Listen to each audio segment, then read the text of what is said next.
Hey, St. John, welcome to the Post-Sermon Podcast. I am Deaconess Dahlia, and with me today is Pastor Adam. Hey, Deaconess. How are you? Doing well. How are you? I'm doing well. So we are discussing your sermon from this past Sunday. Tell me about the text that you preached on. I preached on the epistle lesson, which is from 1 Corinthians, chapters 9 and 10. In these verses, Paul is tying together a long argument that goes back to chapter 8 about this topic of eating meat sacrificed to idols, and how we are to carry ourselves as Christians.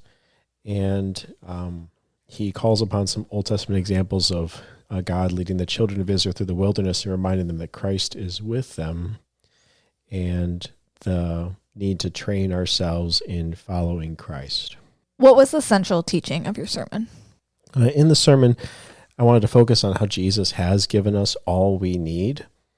One of the reasons for this is when Paul starts talking about athletes and running a race and boxing and so on, he reminds us that, so this is, the setting's Corinth, you'd have the Greek games and other sporting competition, and, the athletes would win some sort of trophy. It was often the kind of that olive branch wreath, and it would be a perishable thing. Very often we can get caught up in these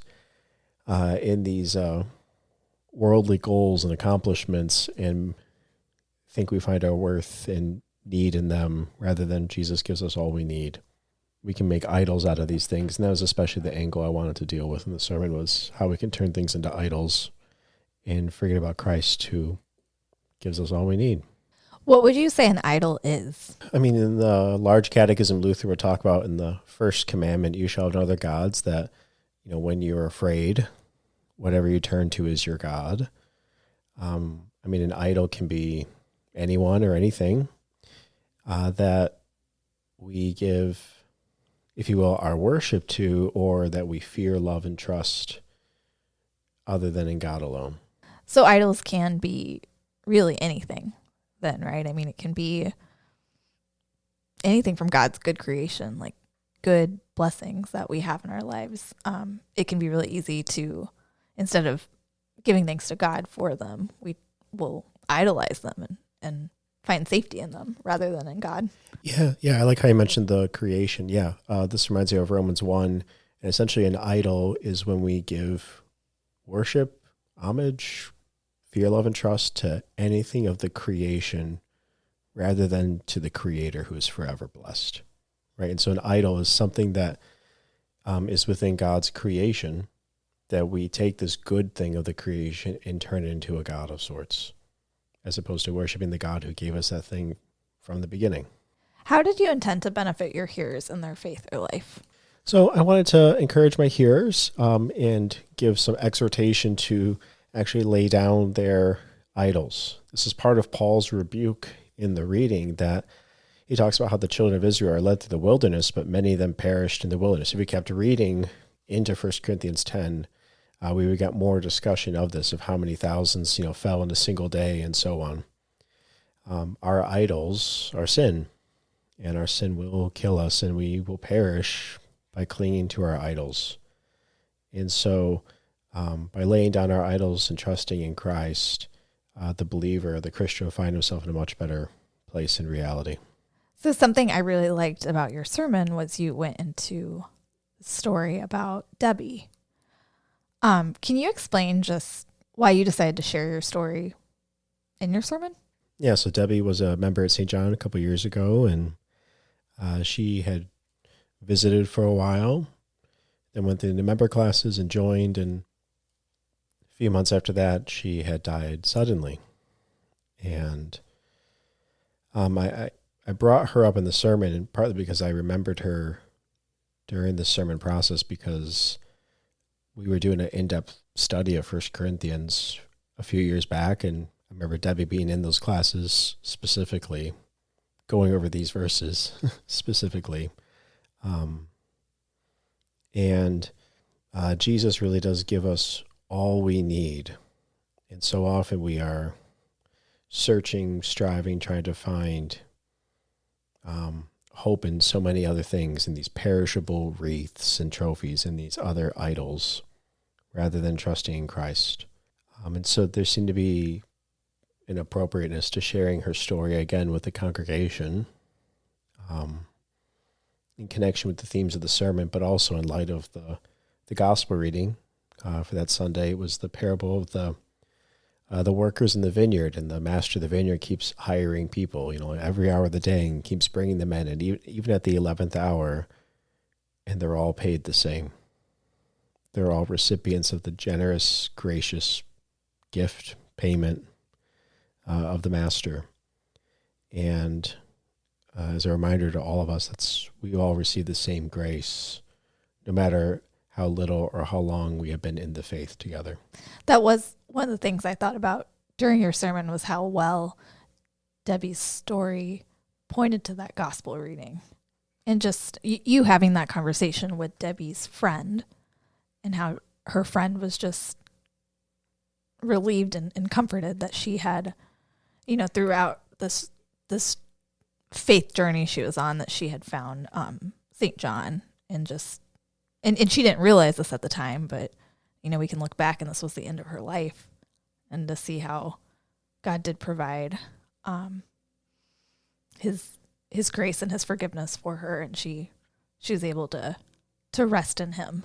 Yeah, and I don't know if I had shared that story of Debbie's friend before with the congregation, and it just seemed to be not only just a meaningful story, and filled with hope of Debbie died in Christ and will rise with Christ, and these friends will see each other in the resurrection, but also